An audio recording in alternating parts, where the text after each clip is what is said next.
बिस्मिल्लाहिर्रहमानिर्रहीम। अस्सलाम वालेकुम students, I am Quratulain Ayaz. Students, आज हम चैप्टर 7 स्टार्ट करने जा रहे हैं जिसका नाम है थर्मोकेमिस्ट्री। आज का लेक्चर स्टूडेंट्स इंट्रोडक्शन लेक्चर है जिसमें हम देखेंगे कि थर्मोकेमिस्ट्री क्या है और इसकी फर्दर क्या एप्लीकेशंस और लिमिटेशंस हैं। So let's start our lecture. जी स्टूडेंट्स, आज का लेक्चर स्टार्ट करने से पहले मैं आपसे कुछ क्वेश्चंस करूंगी कि अभी तक हम 6 चैप्टर्स केमिस्ट्री के कंप्लीट कर चुके हैं और आप बहुत सारे केमिकल रिएक्शन स्टडी कर चुके हैं। तो स्टूडेंट्स, आपने ऑब्जर्व किया होगा कि केमिकल चेंज के दौरान या आप कह लें कि केमिकल रिएक्शन जब प्रोसीड करता है तो या तो एनर्जी इवॉल्व होती है ड्यूरिंग दैट केमिकल चेंज या एनर्जी एब्जॉर्ब होती है। ठीक है, किस तरह से हम फर्दर देखते हैं कि अगर स्टूडेंट्स मैं आपको एग्जाम्पल दूं कि मैं एक हाइड्रोजन एटम में से इलेक्ट्रॉन को रिमूव करवाना चाहती हूँ। ठीक है, ये मेरे पास हाइड्रोजन एटम है, इसके अंदर मैं क्या केमिकल चेंज लाना चाहती हूँ कि इलेक्ट्रॉन रिमूव हो जाए और ये आयन में कन्वर्ट हो जाए, या जिसे हम प्रोटॉन कहते हैं, आप इसे कैटाइन भी कहते हैं। ठीक है स्टूडेंट्स, इस फॉर्म में ये कन्वर्ट हो जाए। इस केमिकल चेंज के दौरान क्या होगा, एनर्जी एब्जॉर्ब होगी, हमें एनर्जी सप्लाई करनी पड़ेगी इस हाइड्रोजन एटम को ताकि इसमें से इलेक्ट्रॉन रिमूव हो जाए और ये किस में कन्वर्ट हो जाए, कैटाइन में कन्वर्ट हो जाए। ये केमिकल चेंज था जिसमें क्या हुआ, एनर्जी एब्जॉर्ब हुई। इसी तरह से स्टूडेंट्स अगर हम एक और रिएक्शन की बात करें, फॉर एग्जांपल कार्बन है, उसको हम ऑक्सीजन की प्रेजेंस में बर्न करवाते हैं और कार्बन डाइऑक्साइड बनती है। इस प्रोसेस में क्या होगा कि एनर्जी इज रिलीज्ड। ठीक है, यहां पर क्या हो रहा था, एनर्जी एब्जॉर्ब हो रही थी और इस केमिकल चेंज के दौरान क्या हुआ है कि एनर्जी रिलीज हुई है ड्यूरिंग अ केमिकल रिएक्शन। तो हम देखते हैं कि केमिकल रिएक्शंस के दौरान या तो एनर्जी जो है in the form of heat evolve होती है या एब्जॉर्ब होती है। इन केमिकल चेंजेस को जब हम स्टडी करते हैं तो हम इसे क्या कहते हैं, थर्मोकेमिस्ट्री कहते हैं। स्टूडेंट्स, थर्मोकेमिस्ट्री बेसिकली थर्मोडायनेमिक्स की ही फर्दर ब्रांच है। ये बेसिकली थर्मोडायनेमिक्स में हम क्या स्टडी करते हैं, हीट फ्लो को स्टडी करते हैं। थर्म का क्या मतलब होता है, हीट। ठीक है, ये हीट से निकला हुआ है। और डायनामिक्स का क्या मतलब होता है, फ्लो, यानी फ्लो ऑफ हीट है, हीट ट्रांसफर है। ठीक है, from one form to another form, इसको हम क्या कहते हैं, थर्मोडायनेमिक्स। और जब हम हीट फ्लो को स्टूडेंट्स केमिकल रिएक्शंस में स्टडी करेंगे तो हम इस ब्रांच को क्या कहेंगे, थर्मोकेमिस्ट्री कहेंगे। आइए स्टूडेंट्स थर्मोकेमिस्ट्री को प्रॉपर्ली डिफाइन करते हैं। The branch of physical chemistry that deals with the heat changes during a chemical reaction is called thermochemistry. ठीक है students, heat changes during a chemical reaction जब हम स्टडी करेंगे तो हम इसे क्या कहते हैं, थर्मोकेमिस्ट्री कहते हैं। जी स्टूडेंट्स, अब आपके जहन में क्वेश्चन आ रहा होगा कि हमें थर्मोकेमिस्ट्री क्यों स्टडी करना चाहिए, व्हाई वी स्टडी थर्मोकेमिस्ट्री। तो स्टूडेंट्स, इसका आंसर ये है कि हर सब्सटेंस जो इस यूनिवर्स में एग्जिस्ट करता है उसकी कोई ना कोई स्पेसिफिक एनर्जी होती है। एनर्जी एग्जिस्ट करने के लिए, एग्जिस्टेंस के लिए बहुत ज़्यादा ज़रूरी है। अगर कोई चीज़ एग्जिस्ट करे इसका मतलब उसकी कोई स्पेसिफिक एनर्जी ज़रूर होगी। एनर्जी हीट की फॉर्म में भी हो सकती है। फॉर एग्जाम्पल आपके सामने जो सोलर सोर्स है या सन है, that is the source of heat energy. अब ये हीट एनर्जी जो है जब प्लांट्स इस्तेमाल करते हैं तो फोटोसिंथेसिस के जरिए क्या अपना खुराक बनाते हैं। ठीक है, अपना फूड प्रिपेयर करते हैं। ये जो प्लांट्स हैं ये फर्दर यूटिलाइज होते हैं ह्यूमंस और एनिमल्स से। अब ह्यूमंस और एनिमल्स जब प्लांट्स को कंज्यूम करते हैं तो जो एनर्जी प्रोड्यूस होती है वो एनर्जी जो है वो फर्दर अपनी डेली लाइफ एक्टिविटीज में इस्तेमाल करते हैं। तो स्टूडेंट्स, अब आप इस साइकिल में देख सकते हैं कि एनर्जी जो है वो डिफरेंट फॉर्म्स में कन्वर्ट हो रही है। स्टूडेंट्स, अब आपके जहन में ये चीज आ रही होगी कि इन एनर्जी चेंजेस को हम किस तरह से कैलकुलेट कर सकते हैं। हमें कैसे पता चला कि एक जो केमिकल चेंज आया है उसमें कोई एनर्जी इवॉल्व हो रही है या एब्जॉर्ब हो रही है। तो स्टूडेंट्स अगर हम हिस्ट्री में देखें तो हमारे पास दो इंपॉर्टेंट नाम आते हैं, एंटोनी लेविजर एंड सेकंड नेम हमारे पास आता है पीएस लैप्लास। स्टूडेंट्स इन दो साइंटिस्ट ने 1782 में थर्मोडायनेमिक्स की फाउंडेशन रखी। किस बेस पे? कि इन्होंने डिफरेंट इन्वेस्टिगेशन से हमें ये बताया कि ड्यूरिंग अ केमिकल चेंज यानी A+B जब किसी डी प्रोडक्ट में कन्वर्ट होता है तो जो एनर्जी रिलीज्ड होती है, अगर यहां मैं कहूं कि एनर्जी इज रिलीज्ड A+B यानी जब सब्सटेंस आपस में रिएक्ट करके कोई केमिकल चेंज आता है और एक फाइनल प्रोडक्ट बनती है, जो एनर्जी रिलीज होती है वो इक्वल होती है जब आप इस रिएक्शन को रिवर्स कर देते हैं। मतलब कि यही प्रोडक्ट जब ब्रेक होकर अपने रिस्पेक्टिव कांस्टेंट रिएक्टेंट्स में कन्वर्ट होगा तो सेम अमाउंट ऑफ एनर्जी जो होगी दैट विल बी एब्जॉर्ब। ठीक है, एनर्जी की उतनी ही अमाउंट क्या होगी? एब्जॉर्ब होगी, यानी कंजर्वेशन ऑफ एनर्जी है यहाँ पर। स्टूडेंट्स इन साइंटिस्ट ने फर्दर फर्स्ट आइस कैलोरीमीटर बनाया था जिससे इन्होंने बहुत सारे केमिकल रिएक्शंस की हीट चेंजेस को स्टडी किया था। फर्दर इन साइंटिस्ट ने स्टूडेंट्स हीट ऑफ कंबशंस भी मुख्तलिफ रिएक्शंस की स्टडी की थी। इसी तरह से स्टूडेंट्स एक और साइंटिस्ट हेस जो कि स्विस केमिस्ट था, उसने एक लॉ पेश किया जिसका नाम है Hedges law. Hedges law basically students law of conservation of energy इसको प्रूव करता है। हेजिस लॉ के अकॉर्डिंग आप एक केमिकल चेंज जो है डायरेक्ट प्रोसेस से करें या फिर इनडायरेक्ट रूट से होता हुआ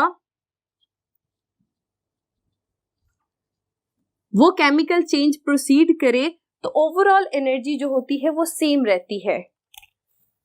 ए बी से सी की तरफ जाते हुए जो एनर्जी होगी वही एनर्जी फॉलो अप होगी लॉन्ग रूट से जाते हुए, एनर्जी चेंज नहीं आएगा। यानी law of conservation of energy Hedges law ने हमें दिया था। स्टूडेंट्स हम ये आगे चैप्टर में जाके डिटेल में डिस्कस भी करेंगे। तो इन शॉर्ट स्टूडेंट्स हम क्या कह सकते हैं कि जब भी एक केमिकल चेंज होगा तो during a chemical reaction energy will either be absorb और evolve during a chemical reaction. अब स्टूडेंट्स आपके जहन में क्वेश्चन आ रहा होगा कि हम कैसे डिसाइड करें कि कब जो होगा वो रिएक्शन के दौरान या केमिकल चेंज के दौरान एनर्जी रिलीज होगी और कब जो होगी एनर्जी एब्जॉर्ब होगी। स्टूडेंट्स होता क्या है कि हर सब्सटेंस की अपनी एनर्जी होती है। कई सब्सटेंस होते हैं जिनकी एनर्जी ज्यादा होती है और कई सब्सटेंस ऐसे होते हैं जिनकी एनर्जी क्या होती है? कम होती है, जिसकी वजह से क्या होता है कि रिएक्टेंट्स और प्रोडक्ट्स की एनर्जी अभी भी इक्वल नहीं होती। अगर हमारे पास ऐसे रिएक्टेंट्स हैं जिनकी एनर्जी क्या है? हाई है, ठीक है, ये हमारे पास reactants they are at high level of energy, जब ये आपस में रिएक्ट करके प्रोडक्ट्स बनाएंगे, ठीक है, दीज आर द रिएक्टेंट्स। और ये जब प्रोडक्ट्स बनाएंगे, क्योंकि रिएक्टेंट्स जो हैं वो हाई एनर्जी लेवल पे हैं और जो प्रोडक्ट्स हैं वो लो एनर्जी लेवल पर हैं, तो जो एक्स्ट्रा एनर्जी होगी वो क्या हो जाएगी? रिलीज हो जाएगी। तो जब भी रिएक्टेंट्स की एनर्जी प्रोडक्ट्स की एनर्जी से ज्यादा होगी तो हमारे पास कैसा रिएक्शन आएगा? That is the exothermic reaction. Energy will be released. इस तरह से हम क्या कहेंगे? That is the exothermic reaction. आप इसे इस तरह से लिख सकते हैं। फर्स्ट टाइप हमारे पास आ गई है एक्सोथर्मिक। और स्टूडेंट्स अगर हमारे पास रिएक्टेंट्स इस तरह के हैं जिनकी एनर्जी कम है बनने वाले प्रोडक्ट से, यानी प्रोडक्ट्स की एनर्जी क्या होगी? ज्यादा होगी और हमारे रिएक्टेंट्स की एनर्जी क्या है? कम है, तो फिर क्या होगा कि हमें रिएक्टेंट्स को एनर्जी सप्लाई करनी पड़ेगी। वो क्या करेंगे? एनर्जी एब्जॉर्ब करेंगे। तो फिर इस तरह के रिएक्शंस को हम क्या कहते हैं? That is the endothermic reactions. ठीक है, एंडोथर्मिक रिएक्शंस में क्या होगा कि reactants they are at low energy level और हम इन्हें क्या करेंगे, एनर्जी सप्लाई करेंगे, एनर्जी एब्जॉर्ब करेंगे और प्रोडक्ट्स में ये कन्वर्ट हो जाएंगे. इट्स मीन कि products are at high energy level.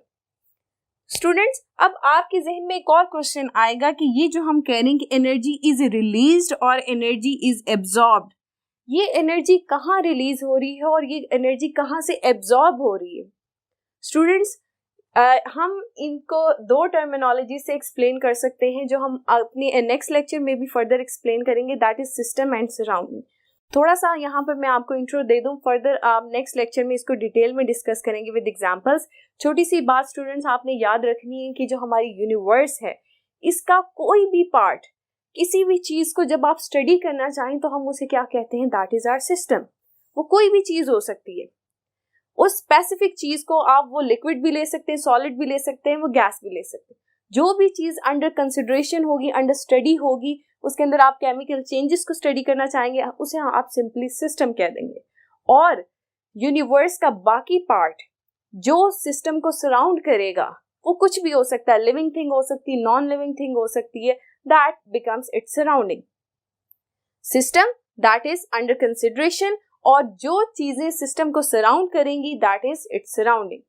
तो जो ये हीट रिलीज हो रही है, ये कहाँ हो रही है, heat is released in the surrounding. और इसी तरह से हीट एब्जॉर्ब कहां से हो रही है, फ्रॉम द सराउंडिंग. ठीक है, ये बात समझ आ गई हमें कि एनर्जी रिलीज भी सराउंडिंग में होगी और एनर्जी एब्जॉर्ब भी हम सराउंडिंग से ही करेंगे ड्यूरिंग एक्सोथर्मिक रिएक्शन और एंडोथर्मिक रिएक्शन रिस्पेक्टिवली. ठीक है स्टूडेंट्स, अब फर्दर हमारे पास एग्जाम्पल से हम देखते हैं कि किन रिएक्शंस को हम एक्सोथर्मिक कहेंगे और किन रिएक्शंस को हम एक्सोथर्मिक एंडोथर्मिक कहते हैं. एग्जाम्पल से हमारे पास सिंपल सी carbon when react with oxygen, ये क्या बनती है, कार्बन डाइऑक्साइड, और इसके दौरान जो एनर्जी रिलीज होती है that is -393.7 kilo joule per mole. ठीक है स्टूडेंट्स, इसी तरह से एक और एग्जांपल देती हूँ, hydrogen when react with oxygen it will form water, और इसके दौरान जो एनर्जी रिलीज होती है that is -285.5 kilo joule per मोल. और स्टूडेंट्स, इसी तरह से अगर मैं एंडोथर्मिक रिएक्शन की बात करूं तो यही अगर रिएक्शन रिवर्स हो जाए कि वाटर की लाइसिस करें, ये इस तरह से हमारे पास रिएक्शन आ जाएगा, water converted into hydrogen and oxygen. तो इस दौरान जो एनर्जी एब्जॉर्ब होगी that will be +285.5 kilo joule per mole. ठीक है स्टूडेंट्स, फर्दर हम एक और एग्जांपल देखते हैं. हमारे पास nitrogen when reacts with oxygen it will form nitric oxide. तो ये हमारे पास कितनी एनर्जी एब्जॉर्ब होती है, that is +180.5 kilo joule per mole. ठीक है स्टूडेंट्स, तो आप कह सकते हैं कि एनर्जी का यूनिट क्या है. आपने देखा कि हम एनर्जी की यूनिट को किसमें मेजर कर रहे हैं, एसआई यूनिट ऑफ एनर्जी क्या है, दैट इज जूल्स और किलो जूल्स. ठीक है, या तो जूल में आप इसे मेजर करेंगे या किलो जूल्स में कन्वर्ट करें. ठीक है स्टूडेंट्स, फर्दर एनर्जी की और भी यूनिट्स हैं, कैलोरीज है. ठीक है, और किलो कैलोरीज भी इसी तरह से यूज होता है. ये और भी यूनिट्स हैं एनर्जी के जिसके अंदर हम इसको मेजर करते हैं, लेकिन जो एसआई यूनिट है दैट इज जूल और किलो जूल. तो स्टूडेंट्स, थर्मोडायनेमिक्स की एप्लीकेशंस हमारे पास क्या आती हैं कि थर्मोडायनेमिक्स या आप कह लेंगे थर्मोकेमिस्ट्री, इसके डाटा से हमें क्या पता चलता है, मैक्रोस्कोपिक क्वांटिटीज में हम मैटर की यानी बल्क अमाउंट में हम मैटर के अंदर क्या होती है, हीट चेंजेस को मेजर अप करते हैं ड्यूरिंग अ केमिकल रिएक्शन. ठीक है, दूसरी बात स्टूडेंट्स के थर्मोडायनेमिक्स या थर्मोकेमिस्ट्री से जो हमें डाटा मिलता है वो हमें further feasibility of a reaction, इसका क्या मतलब है कि एक रिएक्शन जो है वो पॉसिबल है कि नहीं, उसका येस और नो आंसर देगा। फॉर एग्जाम्पल मैं कहती हूँ कि हाइड्रोजन और ऑक्सीजन आपस में नॉर्मल कंडीशंस, ठीक है, यानी रूम टेम्परेचर है, 1 एटमॉस्फेयर है, इस कंडीशंस पे ये रिएक्शन पॉसिबल होगा या नहीं, इसकी फिजिबिलिटी है या नहीं, ये प्रोसीड कर सकता है कि नहीं, ये थर्मोडायनेमिक्स का डाटा जो है हमें प्रोवाइड करता है। स्टूडेंट्स फर्दर अगर हम लिमिटेशंस की बात करें तो लिमिटेशंस इसकी क्या हैं कि थर्मोडायनेमिक्स हमें जहाँ फिजिबिलिटी ऑफ अ रिएक्शन तो ज़रूर बताता है, लेकिन हमें ये नहीं बताता कि रेट ऑफ रिएक्शन क्या होगा, ठीक है, कि आइदर ये रिएक्शन स्लो होगा या फास्ट होगा, ठीक है। ये इंफॉर्मेशन हमें थर्मोडायनेमिक्स के डाटा से नहीं मिलती, यानी rate of reaction is not determined, rate of reaction not determined. ये बेसिकली सिंपल इनिशियल और फाइनल कंडीशंस को डील करता है कि इनिशियल कंडीशंस क्या थी और फाइनल कंडीशंस क्या थी, उस डाटा को लेके हम हीट चेंजेस को मेजर अप करते हैं। ये पाथ फॉलो अप नहीं करता कि किस पाथ से केमिकल चेंज आया है। स्टूडेंट्स फर्दर इसकी एक और लिमिटेशन है कि ये माइक्रोस्कोपिक लेवल पे हीट चेंजेस को नहीं मेजर कर सकती, ठीक है। बल्क क्वांटिटी में मैटर के अंदर जो हीट चेंजेस आती हैं उनको मेजर कर सकती है। स्टूडेंट्स फर्दर इसकी लिमिटेशन एक ये भी है कि ये पॉसिबल नहीं है कि तमाम रिएक्शंस की जो है वो हीट चेंजेस को हम कैलकुलेट कर सकें। ऐसे रिएक्शंस भी हैं जो बहुत ज़्यादा फास्ट हैं, हम उनकी हीट चेंजेस को कैलकुलेट नहीं कर सकते, या ऐसे रिएक्शंस भी हैं जो बहुत स्लो हैं, तो उनकी भी हीट चेंजेस को मेजर अप करना पॉसिबल नहीं है। तो ये एक फर्दर लिमिटेशन है। All reactions heat changes of all reactions is not possible, ठीक है।